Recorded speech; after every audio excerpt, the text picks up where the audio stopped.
Do you feel like you just can't get happy? Are you finding you're pulling away from friends? Do you sometimes sit in your room, in the dark, not even realizing how many hours have passed?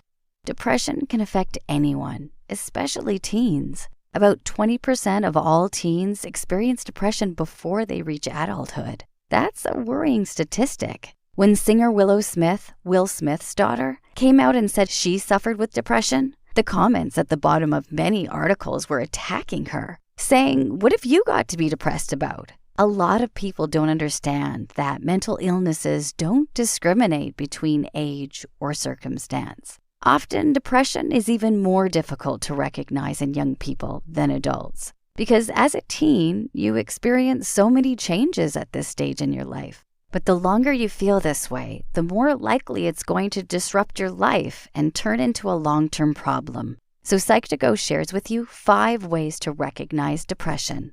1. Continuous low mood or sadness.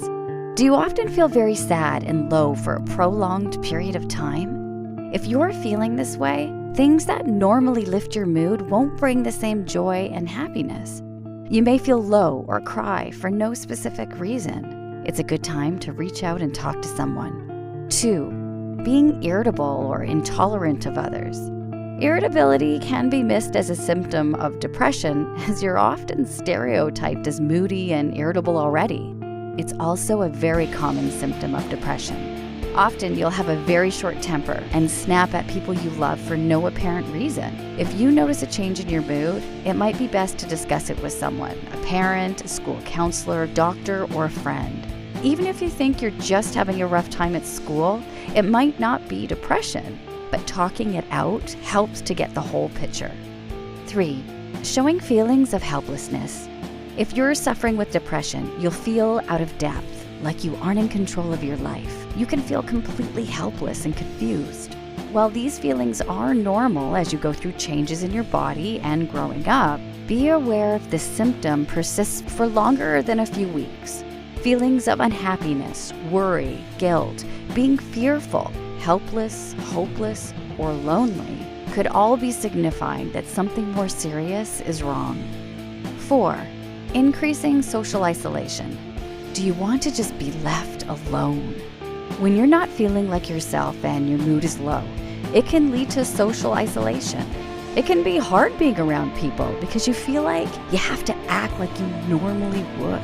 This emotional strain can cause you to give up socializing altogether.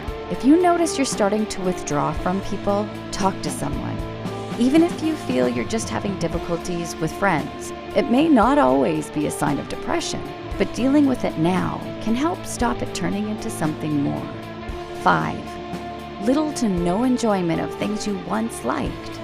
Have you lost interest in being involved in after-school clubs, music practice, or sports? Do you feel like you don't want to go and are contemplating dropping out? You might not even watch your favorite TV shows with as much interest. Not enjoying things you once liked could be a sign you're depressed. Have you struggled with depression? What do you do to help? Psych2Go would love to know. Be sure to leave a comment below. Thanks for watching.